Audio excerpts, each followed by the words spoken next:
Hello.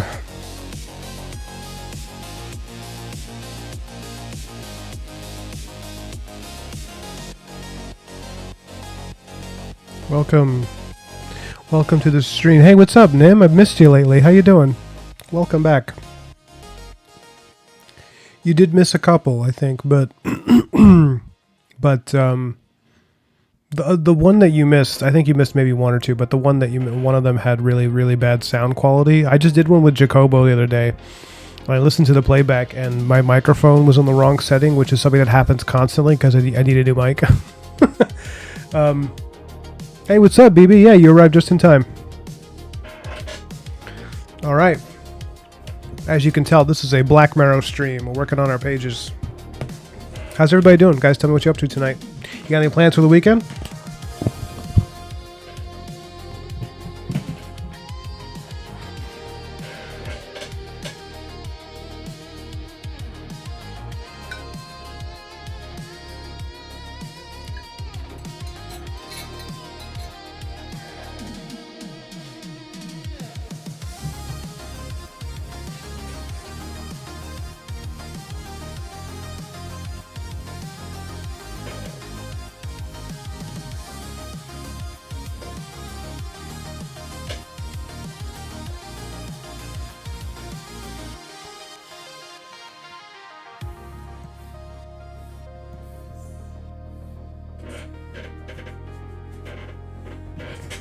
I need a new mic and a new chair. This chair, I don't know if you can hear the creaking of it. The constant creaking is making me slowly insane.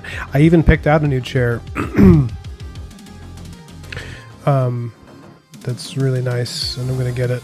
A highly recommended ergonomic chair that people rave about. I did all the research, and I was like, hey, you chair, you are the one for me.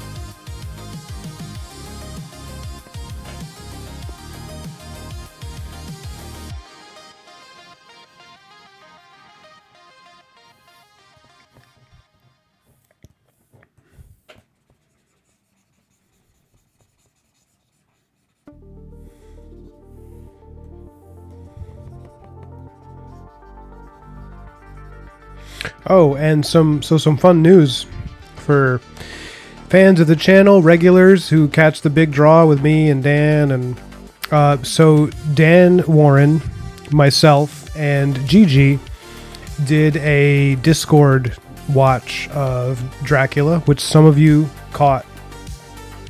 And I recorded the whole thing, and I've been editing it into like a highlights video, and it's coming out great.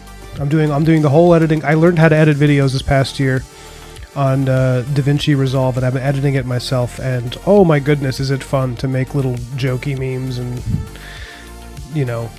drop them in.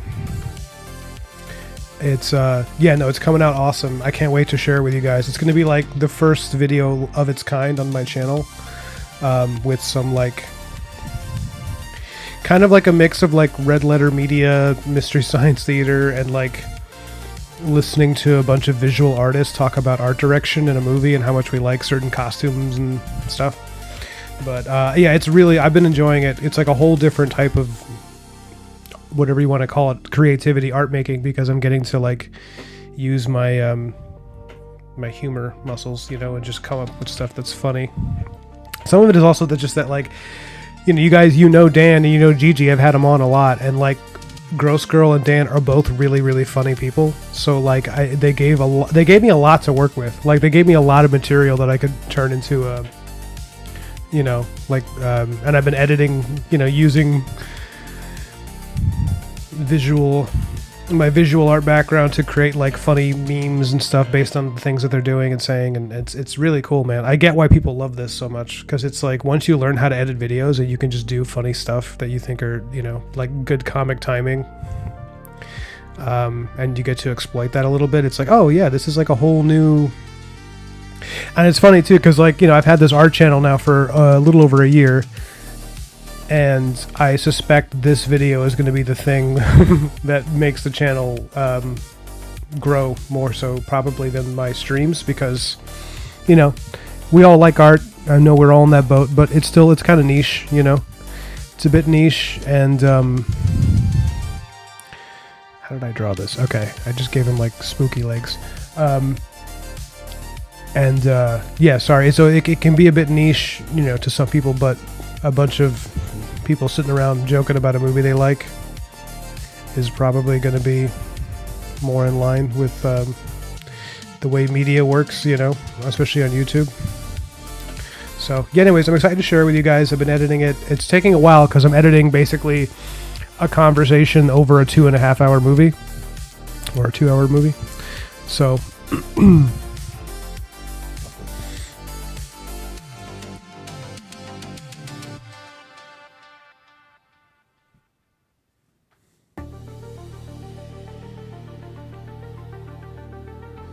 yeah, it's gonna be fun. Oh no, it's okay if you missed it live. It was like one of those things. We announced it the day of because we were trying to find the right time to do it.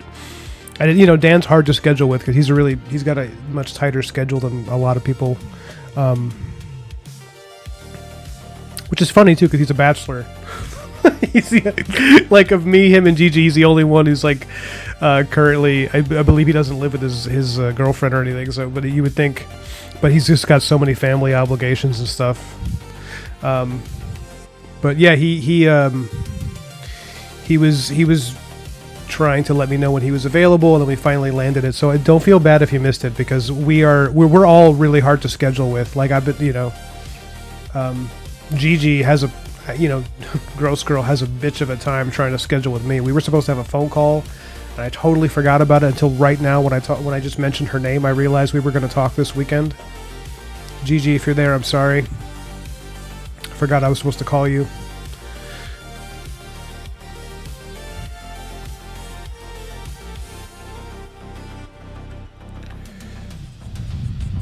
I'm just too busy drawing ghouls. Also, Gross Girl's not here tonight, but if she in the Discord, she dropped the that video. She posted a video from Francis Manipul, and man, I really like his YouTube channel. It's great. I like him a lot. I like his art. I've always liked his art, but it's been really beautiful to see his process. It's cool. I've never met him. Not even at conventions. I don't think maybe he doesn't do cons that much. I don't know. Maybe he does. I don't know. But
Nim says, oof, they are both going to be feeling this fight.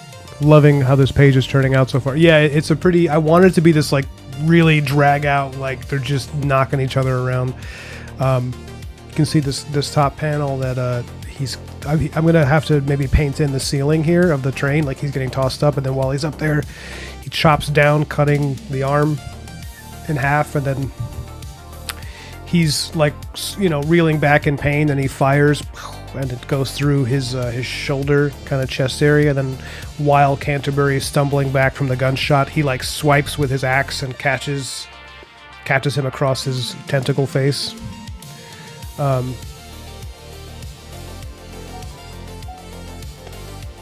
Yeah. So if you look here, when he fires, there's like these lights that come up on his arm, and then it's like partially green. Even in the blood coming out of the back, it's partially green, kind of showing that what he's firing from the gun is not bullets. It's like kind of pieces of himself, because he's so gross.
Which YA novel are you reading, Johnny?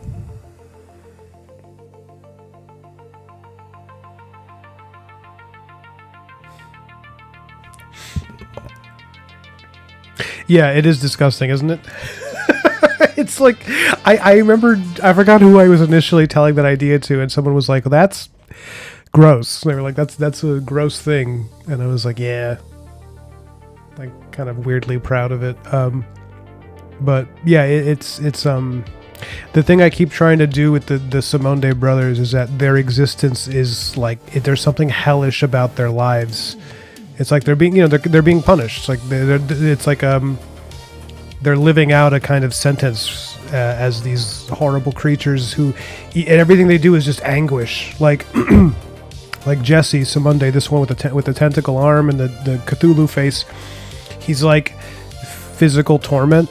And then when you look at the other one, Ned, who has the like big swollen brain and his third eye is bleeding, the pineal gland, which is like the sort of the debate based on which world religion or kind of hippy dippy ideas of like, I mean, it's not even hippy dippy. It's like there's a lot of cultures that believe that the pineal gland is like the third eye of wisdom. His is like, it's like developed, but it's bleeding all the time. Like it's constantly just oozing like blood and pus. It's like the idea that like he is psychologically tormented. Like, and he's, of the two of them, his dialogue is the most absurd. Like where it's like you don't even understand what he's saying half the time because he's just mad. He's just out of his damn mind.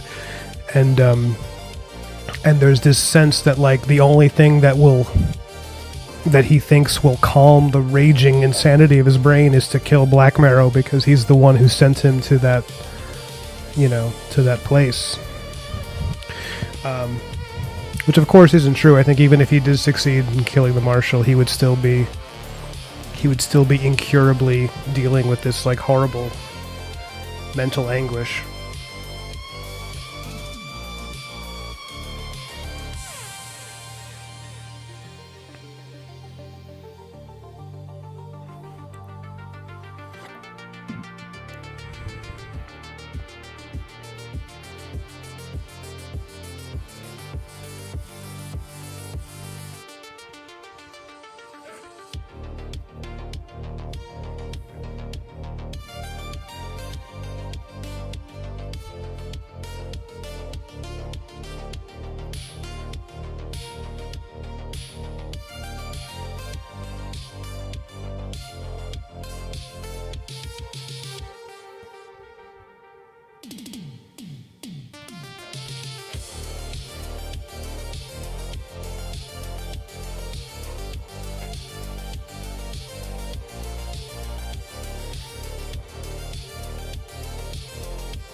And I'm really invested in giving Canterbury a good back and forth with these guys, because you've seen how I set up this scene in the previous pages, that him and Black Marrow are kind of like tangoing with the two of them and trading off who they're fighting moment to moment, but they're backing each other up.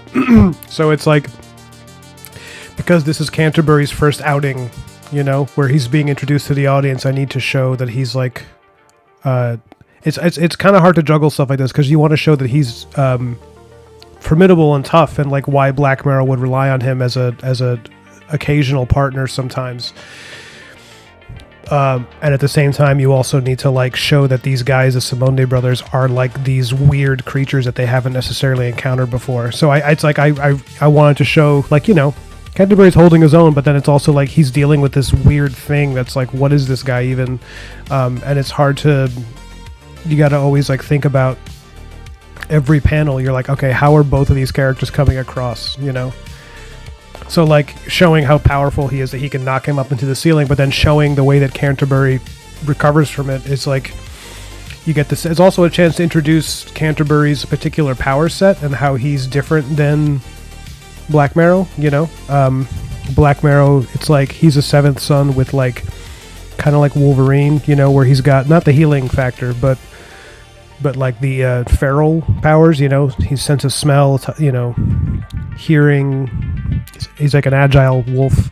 And then Canterbury is it's like his particular, the reason he has that Frankenstein look with the stitches is not actually because he's like a Frankenstein monster. It's because he has this regenerative ability, actually like a healing factor, and that makes him really, really tough to kill. It just makes him which is like why the profession he has is well suited to him.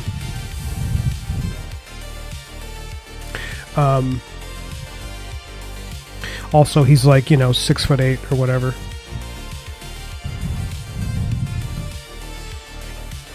Maybe not. Maybe 6'7". I don't know. He's big. Let's put it that way.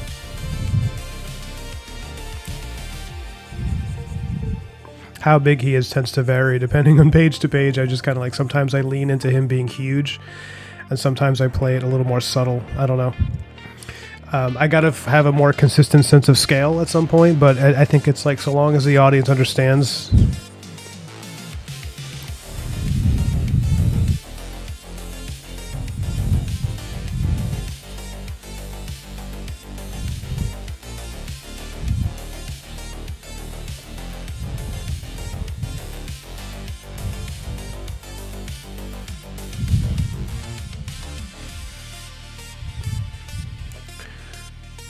Got a nice flow going right now.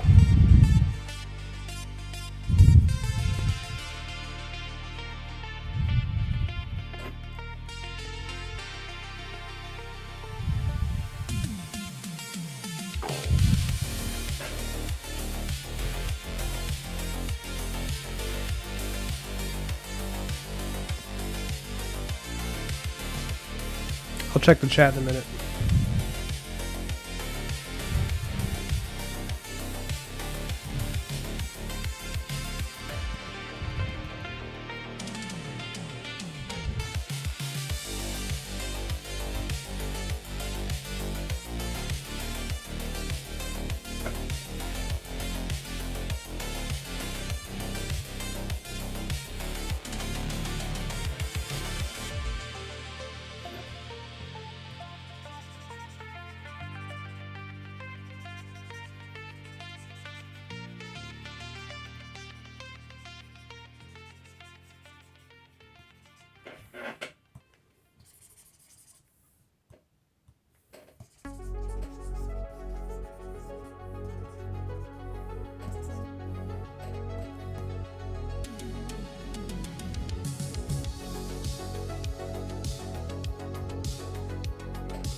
Poison by Chris Woodling. Is it good?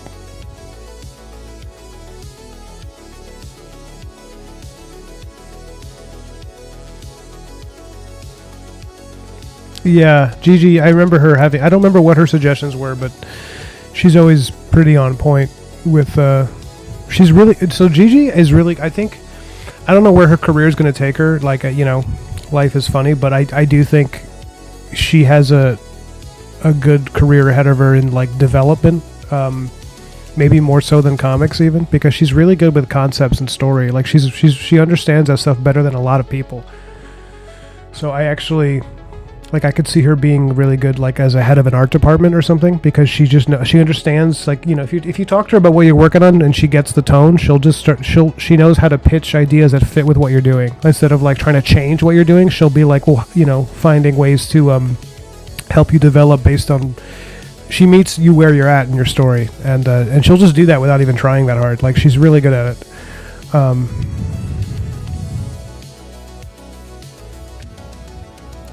The pineal gland is responsible for dreams, so maybe that has some merit. Oh, yeah. Yeah, no, it's fascinating. We still don't understand that much about the pineal gland. But I was just like everyone else in college. I looked at the paintings of Alex Gray and, all of the, like, light coming out of the pineal gland. So the idea of someone whose pineal gland is just, like, totally tormented is fun.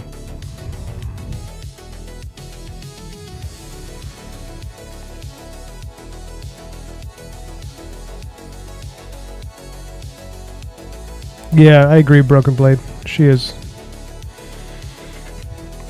Yeah, you wanna make it feel like it's like and to respond to what Nim is saying, yeah, it's like you want to feel... I mean, for me, it's like what I'm going for is like you get the sense if Canterbury and Black Marrow were to, like, be on opposite sides of something, you don't actually know which of them would come out on top. I mean, I would obviously, you know who you'd root for, I guess, but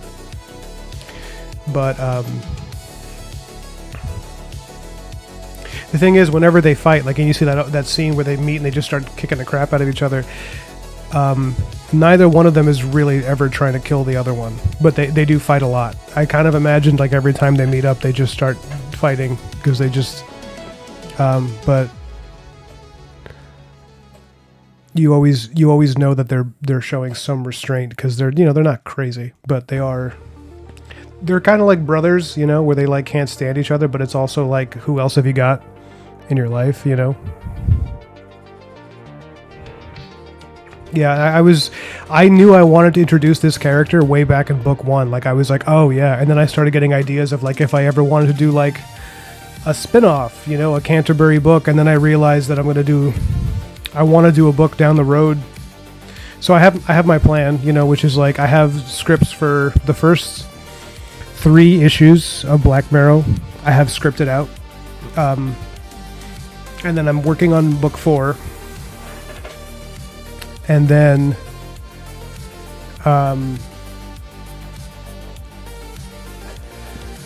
I thought maybe book 5 would be this book I wanted to do that would be it would be Black Marrow, Canterbury, and this third character together who are all 7th sons. I'll give you, I think I might have told you guys about this, but it's going to be a little bit of a spoiler, is that it's the idea that, like, there's 7 sons who each have aspects of, Black Marrow is the wolf, he's, Canterbury is, like, the Frankenstein type, the Wolfman and Frankenstein. Then there's a third who's a teenager who's also a 7th son who has the aspect of the vampire, even though he technically is not a vampire. He has, like, almost like a daywalker, like Blade. And he's the youngest of the 3 who's kind of, like, the most unschooled and kind of, like, raw, where he kind of has to learn how to even be useful instead of just, like, a ravenous, wild person. He's almost like feral. And I wanted to do a combination of where he's kind of like instead of basing him on Dracula, I thought it'd be cool if I treated him almost like Peter Pan, like a little kid, like a child who hasn't quite grown up. And anyways, it would the book 5 would be probably the longest one, and it was going to just be called Dead Shepherds, and it was going to be about the three of them as like I had this idea for a villain they're going to face. It's going to be interesting because it's, you know, this is all in keeping with westerns, so like I thought it'd be cool to do like you know, a big climax to the first big arc of Black Marrow's story, where it's the three of them, these three, you know, the last Dead Shepherds versus this like something that we haven't encountered in this world before, which would be like, or you know, a posse, like a gang, like an old, like out of an old western, like Tombstone, like a gang of like disgusting evil guys who, but they're all made up of you know, ghouls and vampires and stuff. But unlike the other ones that Black Marrow's faced, these guys are unique because they're organized, like the early organized crime in America, which was, you know, the cowboys. And it would be like, you know, a new challenge for him to face is like, oops, I'm on the wrong layer.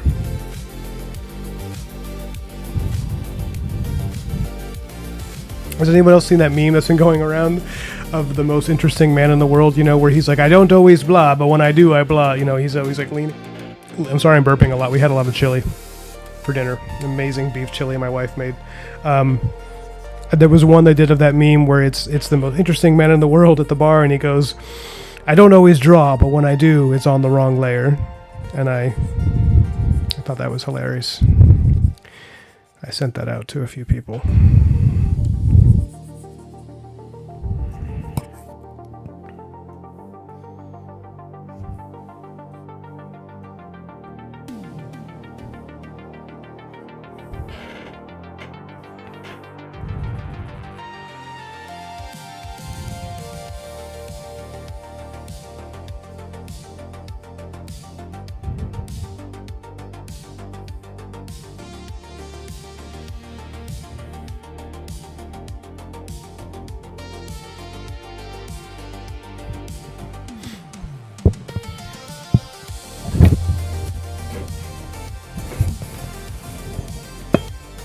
Sorry, I dropped my mic.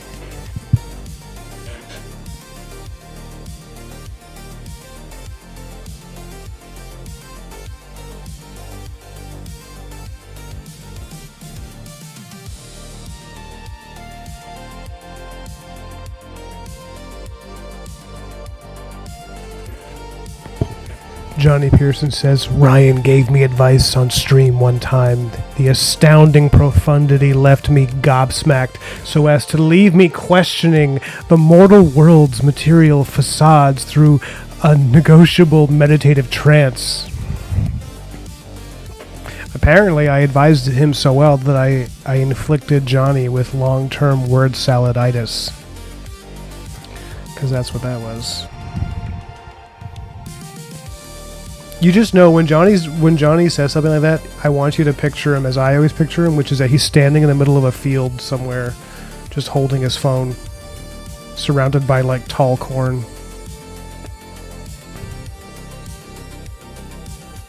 I always imagine that when Johnny's not on my in my chat, he's like David Puddy from Seinfeld, where he's just staring at the TV when it's off. Just like, no, I'm kidding. I know he's at Hooters.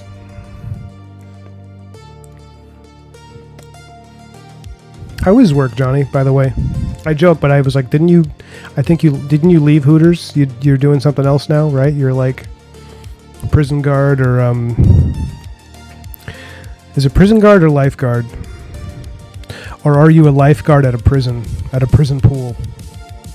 One of those. Tell us.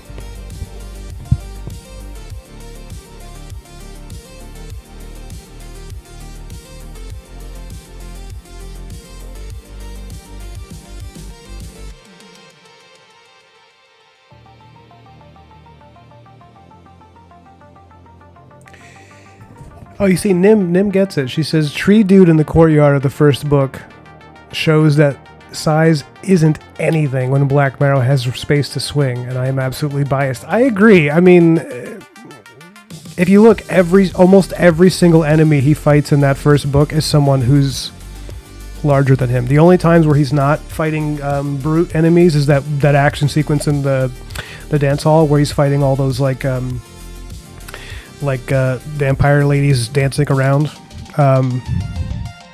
Yeah, that was fun. That was a fun scene to draw because it was very different. Because the first scene when he fights the butler and in the courtyard, they're both these like kind of brutes. And then when he faces off against those chicks in the courtyard, well, they're not. There's a couple of women, but there's a couple of dudes too. They're all like thin kind of dandies who are, I imagine, moving really quick. And Black Marrow's in the center, so it's kind of like, it reminded me of that scene from Beauty and the Beast where he's fighting off the wolves. Which when I was a kid, that scene was so awesome. I remember watching that over and over on my VHS. It was because I loved Beauty and the Beast. I loved all the Disney movies, and then it was like, unlike the other scenes in the movie, it was like an action sequence, so it had everything I liked. It was like, oh, and you get to see him fight these, and it's the Beast. He's throwing the wolves around. I remember that. I remember seeing that as a kid and just being like gobsmacked.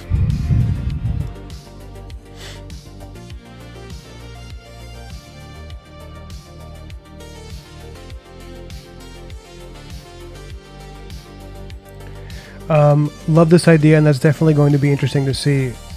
You talking about book 5? Thanks. Picturing of emo Peter Pan.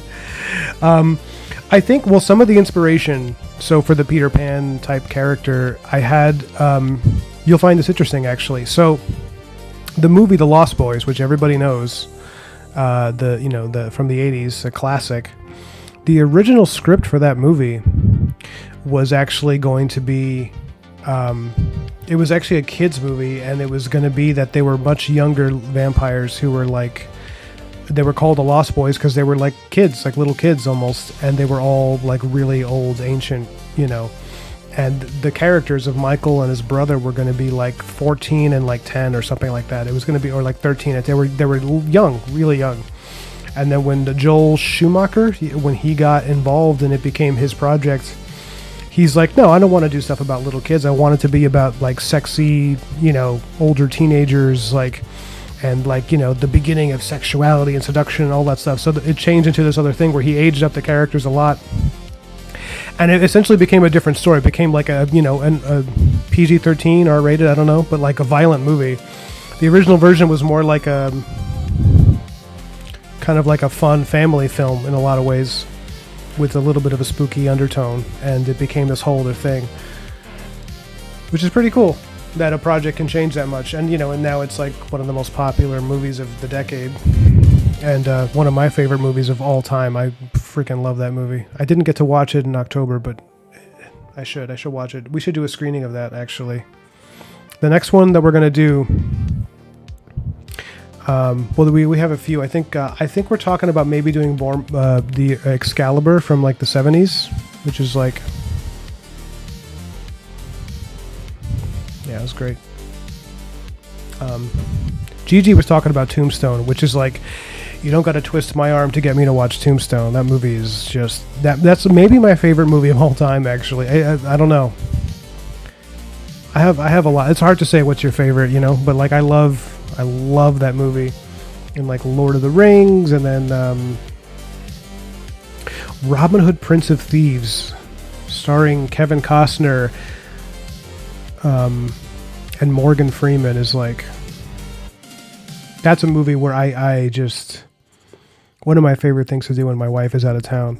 This is how awesome I am, guys. I live a very exciting life. If my wife is out of town and I'm just alone in the house, I'll just like have a couple of drinks, get buzzed, and like watch Robin Hood, Prince of Thieves, and just like talk to myself in the living room about how great it is, and be like, oh, Morgan Freeman's he's just so incredible. Look at him go. He's not even in the book, but he's amazing. And just look over at my cat, who's like, I don't understand what you're saying.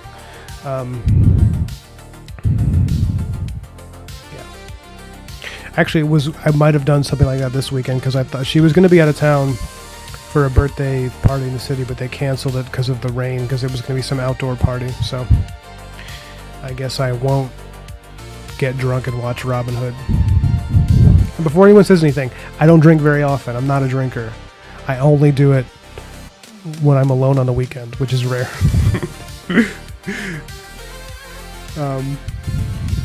Because I don't want anyone judging me when I'm sitting in my filth.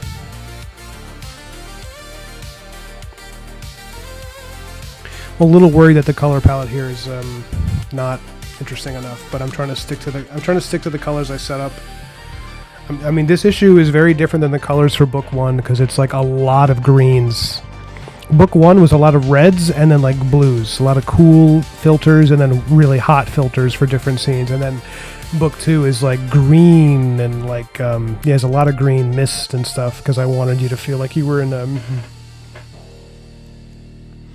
the wrong place, you know. Because the whole idea is like, book one is like Black Marrow he's cleaning this area of something that shouldn't be there, right? The castle and the vampires, they're like an infection on an otherwise beautiful land. It's like, even though there's cursed monsters everywhere, it's a beautiful place. It's a natural world. In this issue, they're traveling through a place that's like the abyss, where really it's the good guys that they're not supposed to be there. So the colors have to change to reflect that it's like not a place that you would want to relax or, But I can't wait to be done. I mean, I'm enjoying book two, but I can't wait to be done because I've been drawing this train so much. And I look forward to book three is a lot more like book one in terms of the setting where it's a lot of fields and forests and there's a lot of quiet and like little moments of, kind of like when you read the old Hellboy comics and it's just like there's a kind of coziness to it. That's kind of what I wanted for book three. Even though book three is in many ways going to have the most violent ending. I don't know. Everything I do has a ghoul getting his jaw ripped off. I don't know. What can I say?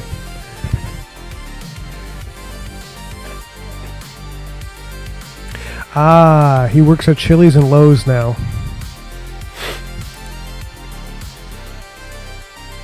He gets low at Lowe's and he chills at Chili's.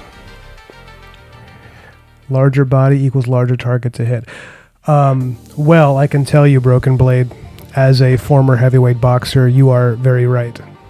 I have a larger body and I am a larger target. You gotta just get used to getting hit more sometimes. You can only be so evasive when you're a large person. It's just how it is.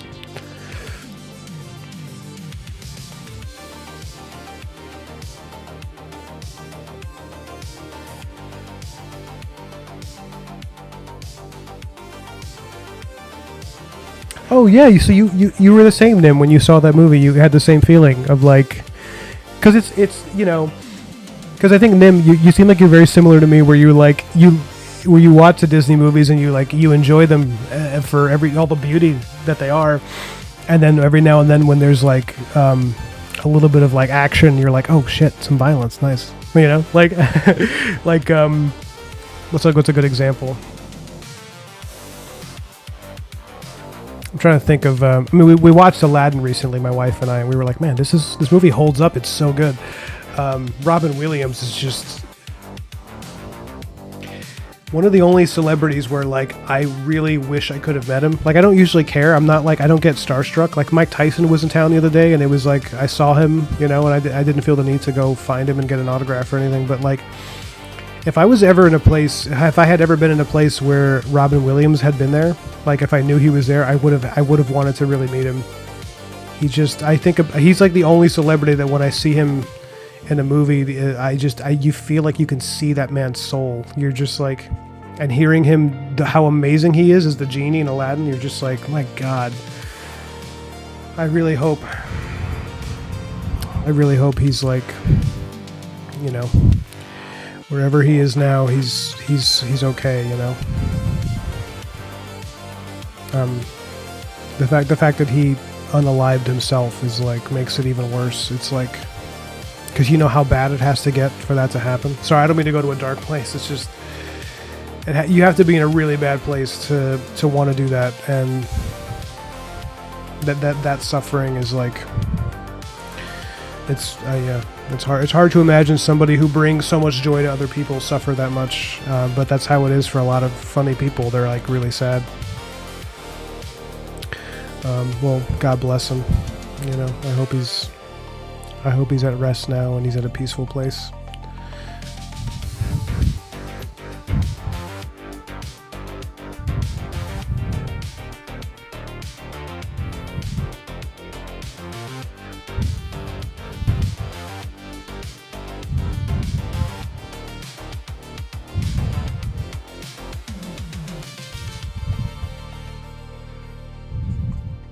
But anyways, yeah, no.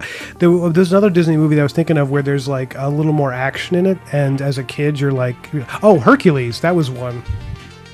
Hercules has some, it's got all the Disney flavor, but then there's this element of like, you get to see him. You get to see some. Okay, Disney's Hercules. It is. In some ways, it's a mess. It's like, in terms of script, it's kind of their weakest movie of the 90s, because they have like Aladdin, which is like a tight script. It's like perfect.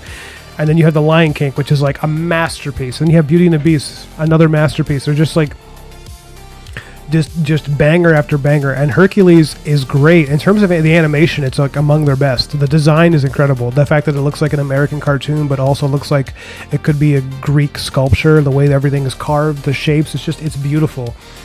God, I want to watch it again, actually. But there's a bit of it's like a really messy narrative. Like this one, I forgot this YouTuber, I forgot her name, Lindsay something. She was talking about it. I don't agree with everything she says, but her view on that movie is great. She's like, I love this movie, but also here's what's wrong with it, And it's like the whole thing of he has to find the meaning of what it means to be a true hero, but then it's like he's like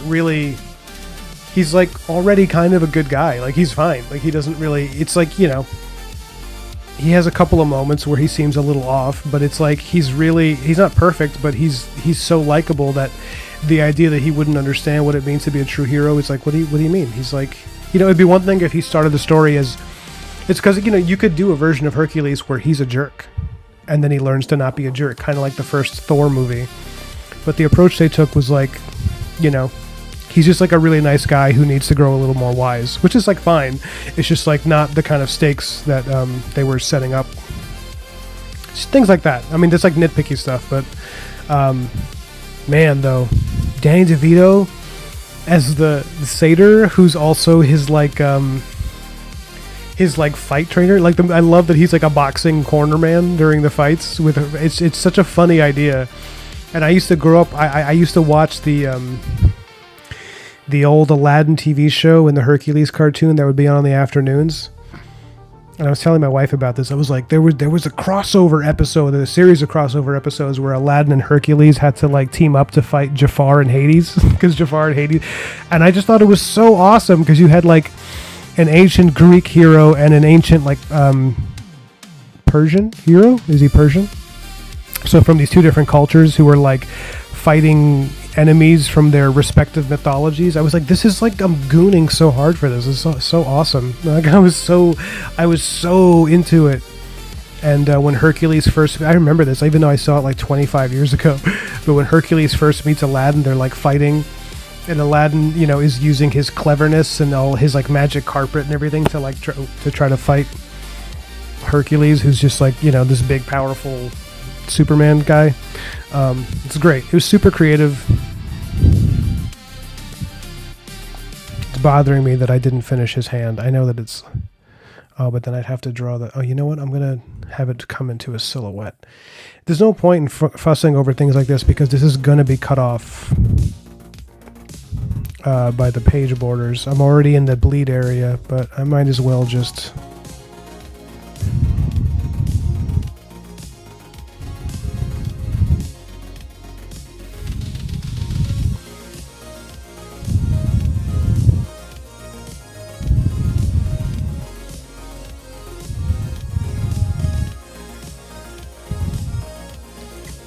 So notice Jesse Simonde's gun is kind of grafted to his hand. It's just a part of him now. So when he fires little bits of himself out of the gun, to like putrid bullets and all that, it's like I said, it's pieces of himself, which is not intended to be a reference to Moby Dick, but I'll let it be a reference to Moby Dick, where he says about Ahab, he says if his heart was a cannon, he would have... No, sorry, if his... what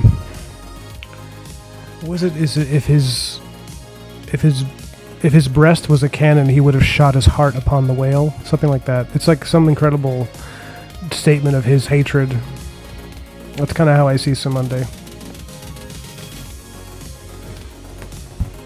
The only thing I'm wondering if I have to make some edits to the previous pages is because I threw my pencil.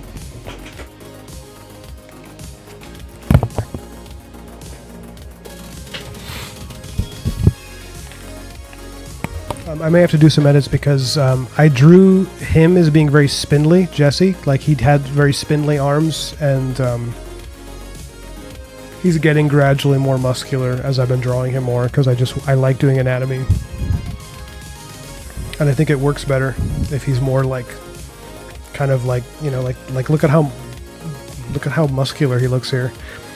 And you look at him at like 6-7 pages ago or before that, and he's like not built this way. So I'm gonna have to maybe make some changes, or I could just chalk it up to like, you know, he's not a human creature anymore. So when he's like fighting, maybe his body swells with all this gross pustule, you know, musculature. I don't know. No, I don't think people will care that much, but.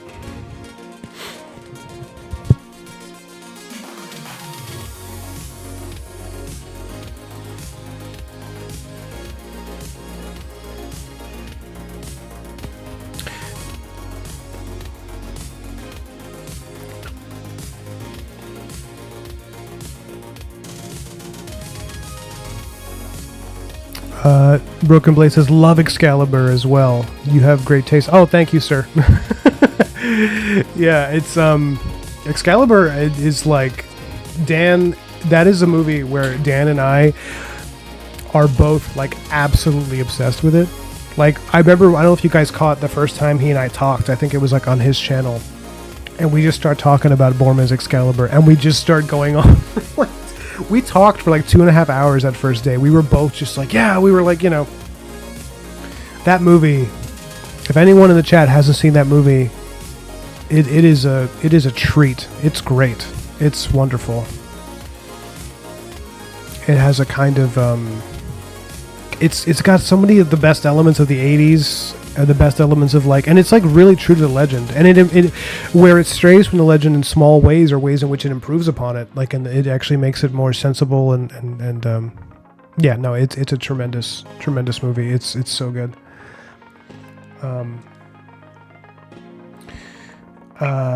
Nim says, when Disney brought in real moments, not just the things that were tamer versions of reality. Aladdin was my favorite movie as a little kid. Aladdin is so good, man.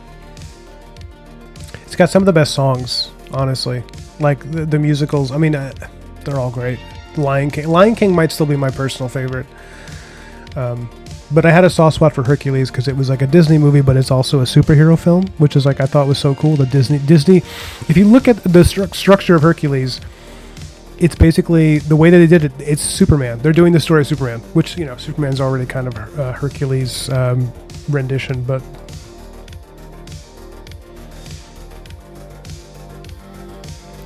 Oh, The Fisher King with Robin Williams? Yeah.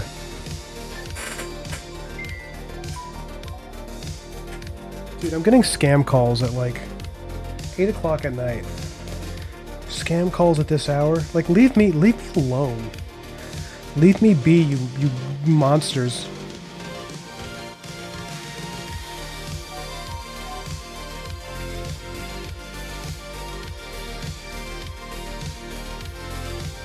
Oh, I missed a text from Dan.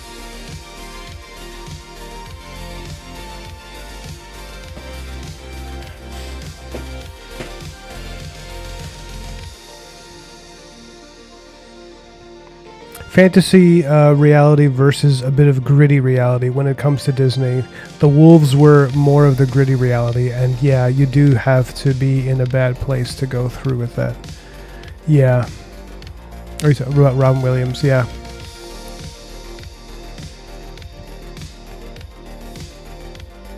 Mm-hmm. Yeah, you're right. No, the Disney's Hercules. It is like, if you look at it, it's like basically Superman. It's like he comes from another world, learns to use his powers, and then you even have that point in the movie where it's like the kryptonite, quote unquote. You know, where he loses his powers and has to find them again, which happens in the third act, where he loses his strength and he gets it back from Hades, who is basically Lex Luthor. The mastermind, you know.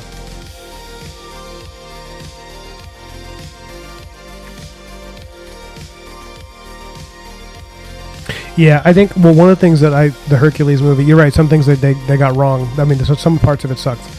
It's a good way to put it. But one of the things that movie gets right is, I think Meg. who's his love interest in Hercules. One of my all-time favorite like Disney princesses. Like I remember being 10. I remember being like 10 years old and being like, "Whoa, she's really hot." Like I just the voice actress has this like kind of deep, sultry voice. So I was like, whew, my goodness. And the way they drew her, they made her like she's like. I mean, they always make them sexy. All the Disney princesses from the 90s are like, it's like they're all like really hot in a way that's interesting because it's, you know, it's a cartoon, but they capture some feminine quality where you're like, even my adult brain is like, oh, all right, Jasmine, with your impossibly large eyes, and yet somehow I'm like, yeah, like you get like pulled into the allure of how they look. And I think Meg, I love the idea that she's been betrayed by so many dudes that she like is just doesn't trust anybody, and then he wins her over because he's so sincere, and she's like, you know what, okay, I love you. You know, it's like that's such a great romantic arc where she's like willing to take the risk again. That's a great way to handle a character like that, you know, because that made her so likable that she's like willing to get her heart broken again because this guy just made the right, you know, said the right things and did the right things, and she's rewarded for that, you know.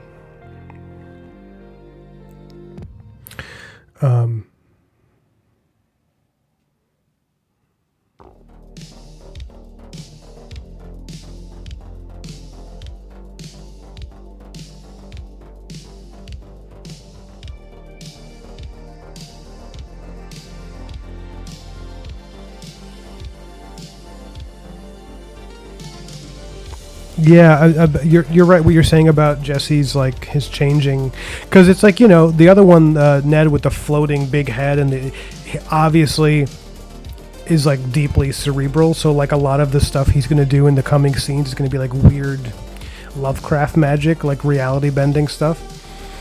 Jesse is just like pure like muscle and aggression. So it's you know, it makes sense that his body would change. Yeah. So like. In the coming scene, I think this page might be done, by the way. I think it is. In the coming scene, Jesse's gonna the split tentacles here. It's gonna like, oh, you know what? I'll just show you because I need to ink that scene anyways. Hold on.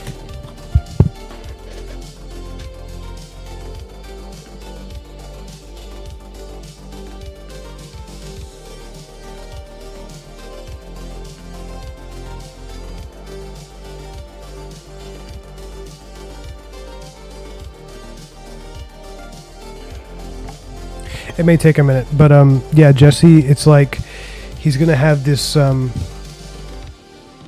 his like tentacles are gonna split, and then like other versions, other like weird parts, like versions of him, almost like copies of himself, are gonna just start coming out of it, like weird pod people, Jesse's that like Black Marrow and Canterbury have to fight in as like, you know, as a group.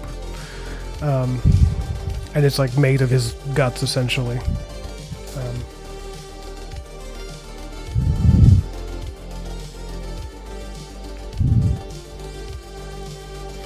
You see, I saved this as a PSD. It's going to take a minute.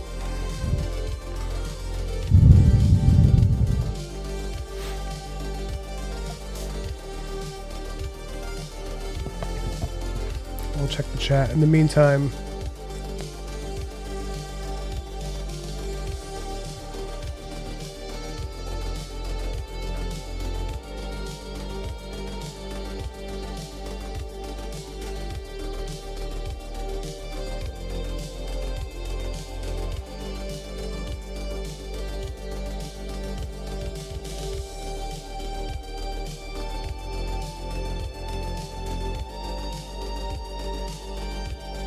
Yeah, you see, Baby's right. The first stream of yours I caught, you and Dan were talking about Excalibur. I think that was Dan's stream. But yeah, you're correct. Okay.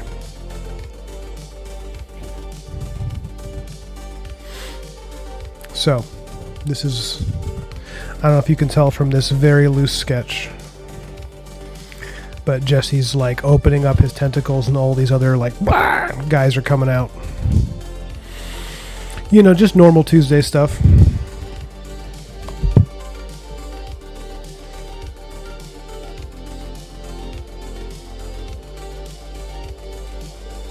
Everybody likes Esmeralda.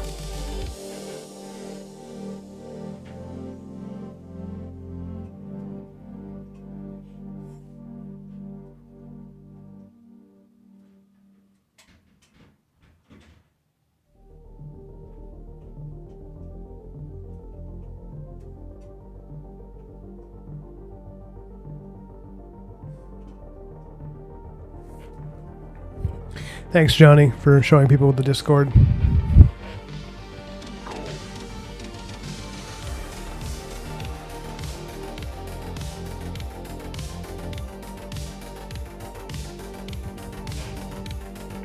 Yeah, I guess I'm going to keep going because I got a nice flow right now. If you guys don't mind hanging out, I'm glad you're here to hang out, guys. I'm having a good time, just chatting with y'all.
You didn't miss much, Nim. I was just tightening up this sketch. I'm supposed to sketch out the... Here, I'll show you what I'm not doing yet, but I don't know if you can tell, but this is going to be like... Here.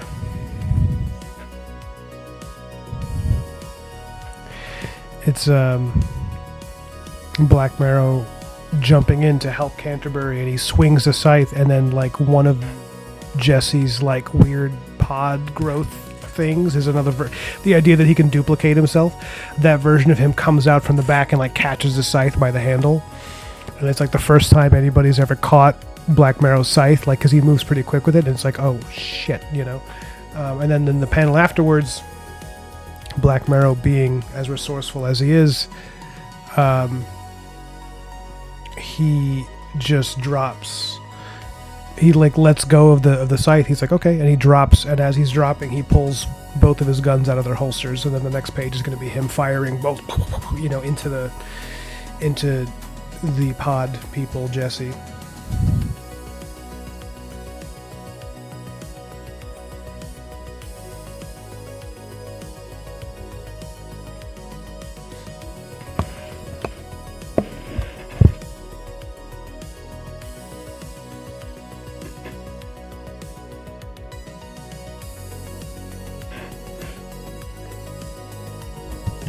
Good question from Broken Blade. He says, do you think an art style is something people develop, or do you think it's something you have sort of intrinsically?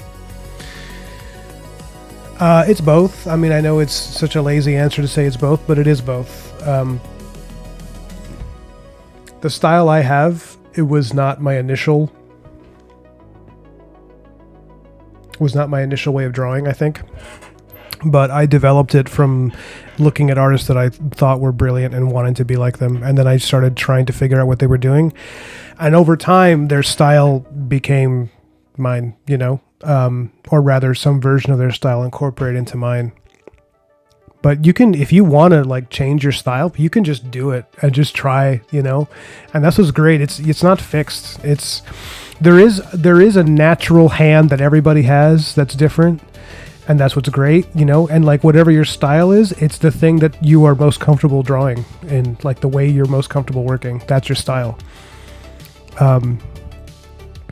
So for me, like I'll show you, this is like the way that I ink is like, and the way that I draw, this is what's natural for me. It's like this really fast, scratchy sketch, and then, you know, the tight inks over it.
God, I love inking.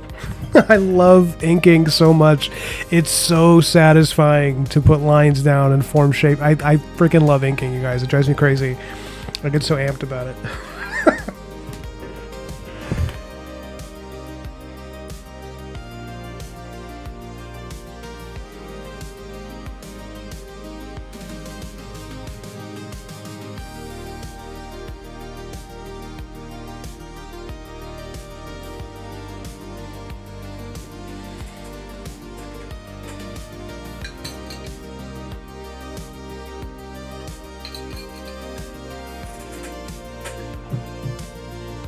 I'm mostly in agreement with that Broken Blade, the authentic swing. You know, I do get that. I do think that it can change over. You know, it does. It changes over time with your influences, and sometimes the change that you think is your style changing is really just your style kind of developing into it, like its final form. You know, because like this style that I have now, where I do a lot of, you know, it's like heavily detailed the way that I draw. I've more or less been like that my whole life, ever since I was a kid, even when I couldn't draw that well relative to, you know, an adult. I still would like do a lot of detail. I really like drawing all the little striations of stuff. And it's just like, it's kind of the same voice, except now it's like, I guess it's the Super Saiyan equivalent of my young self.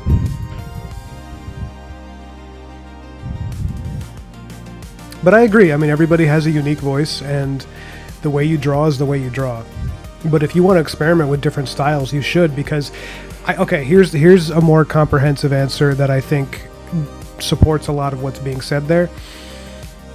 You should experiment with different styles and then go back to the style that you started with, because I've done that a million times. I've experimented with all these different drawing styles, and then I always end up back to the same place relatively, which is like this kind of line art, you know, like really heavy inks and all that. And every time that you experiment with a different style, when you come back to your original default comfortable drawing style, you'll find that there's all these improvements because you just expanded your dimensions a little bit, you know, like your experiences, and you're a little smarter about the choices you make. And that's why I tell people, even if you're an artist who likes doing cartoony art, try realism. And if you're someone who loves realism, and that's, you know, you're devoted to like a realistic image, try drawing cartoons. Like, do that, because it'll make your realism better. It's happened to me a bunch where like, and my style is I was always told that it was a little uncomfortable to try to find work for me when I was trying to work for like Marvel and DC, because they were like, yeah, you're kind of in the middle. You're like not really cartoony, but you're also not really realistic. You're like a little bit of both. So it's not easy to market you. That's what this guy at Glasshouse Graphics told me.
Oh, that's cool, Nim. That's an interesting tendency to put borders on everything. You like framed your own work in its own image.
Experimenting with these Zipatone brushes.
It's pretty messed up that they would try to tell you to stop drawing things that made you happy.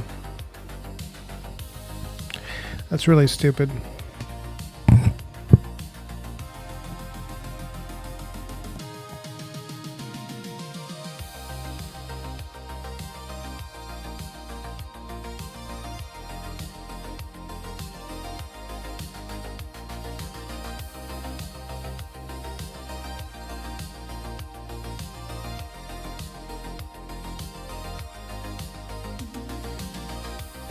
This is a reminder to anybody watching the video, please give it a like, even if you're watching it after the fact. Really helps the channel out. Yada yada, all that stuff. Like, share, and subscribe.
So there's this lady in my town.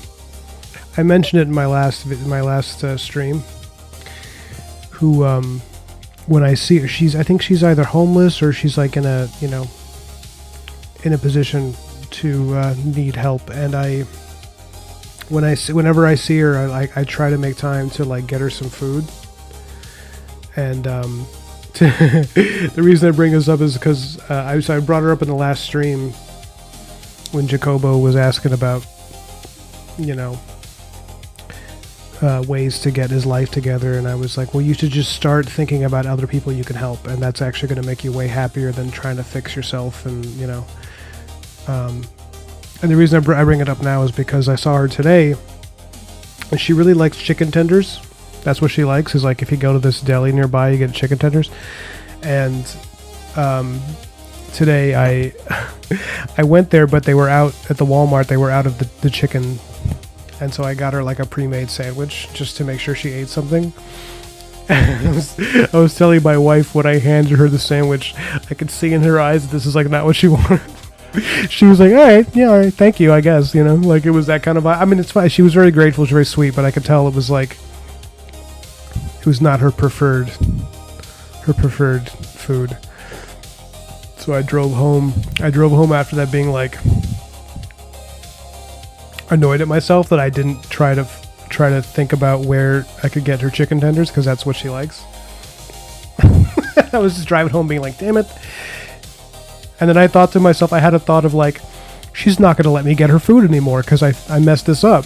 And then I was like, what are you talking about? Like, she's not sitting there, this homeless woman's not there sitting there being like, oh, I don't want that guy to get me dinner. I'd rather not eat at all than have a sandwich instead of chicken. It's like, it's unlikely to work that way, but I felt bad.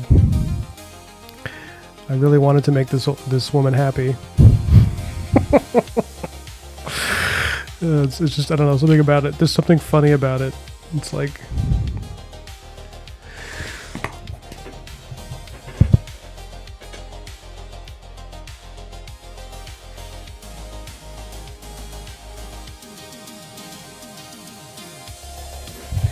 no, I appreciate that. I don't think it matters when you like the video, honestly. I appreciate any likes, and I don't know that it makes a difference.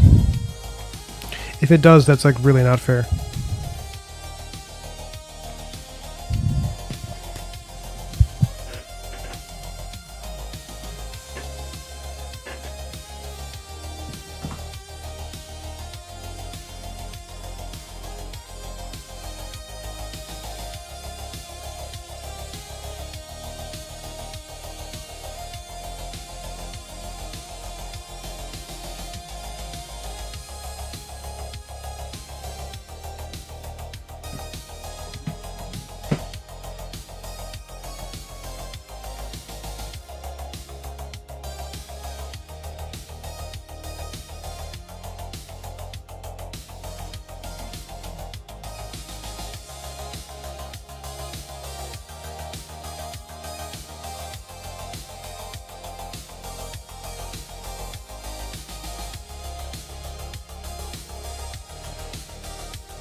Sorry, I'm just texting my wife.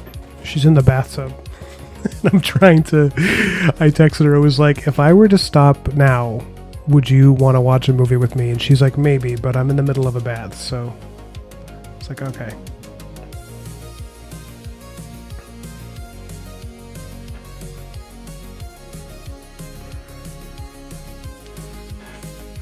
When it's winter, that's what she does. She does a lot of baths in the winter. Or, in this case, the fall. But you get what I'm saying.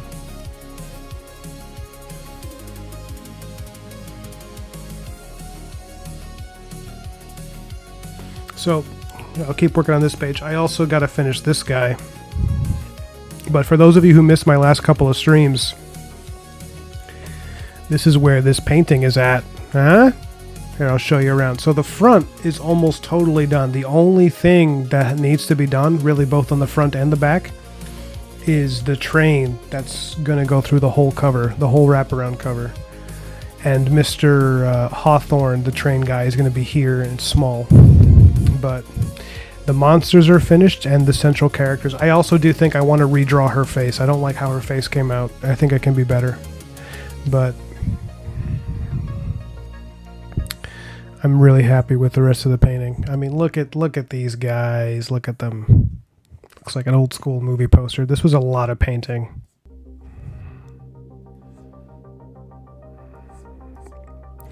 It's one of my favorite Black Marrow illustrations that I've ever done.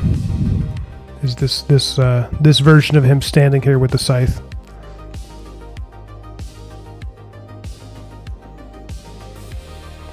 I gotta clean up this gun a little bit.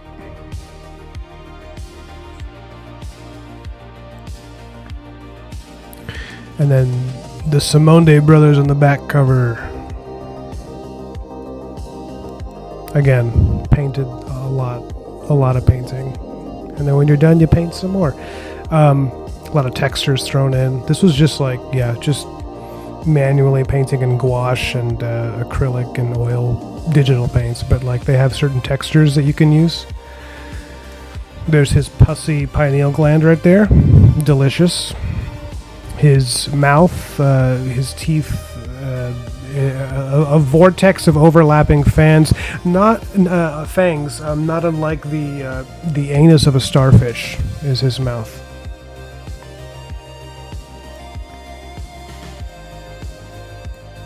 And of course, trademark Ryan Gutierrez, rim light on everything. Rim lights on everything! I love a good rim light. I don't know, I like backlighting everything. It just looks so good. It always just cleans up. If there's anything missing from the painting, it's that.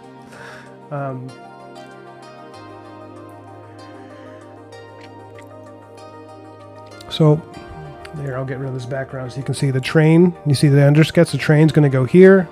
Mr. Hawthorne and the train are in scale. And the smoke from the train's going to be coming up here, and that's why I only painted half of their faces there. Half of his face. There you have it.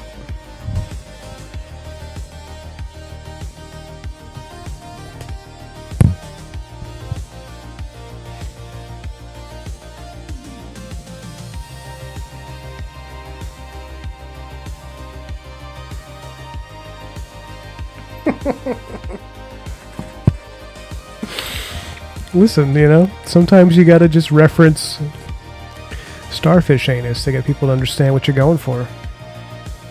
This is why I don't do well in gallery settings as an artist. Nobody there is receptive to my starfish anus comparisons. That's why I had to retreat. I had to retreat into comics where people could appreciate it.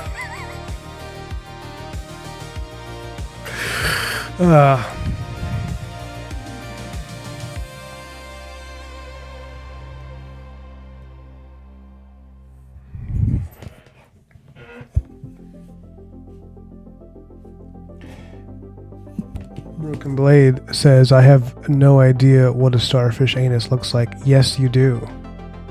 Because I just showed it to you.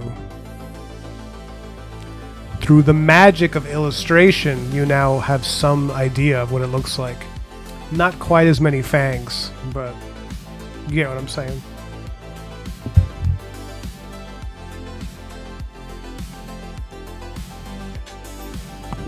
I promise I'm a nice, normal guy.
That's really funny, Nim. Apparently Ned's mouth. And everything else he said afterwards. It's funny. Alright, guys. I'm tapped out for the night. Thanks for showing up. Love you. This was great. Have a good one. See you next time. Maybe tomorrow. I'll probably stream again this weekend if I can, okay?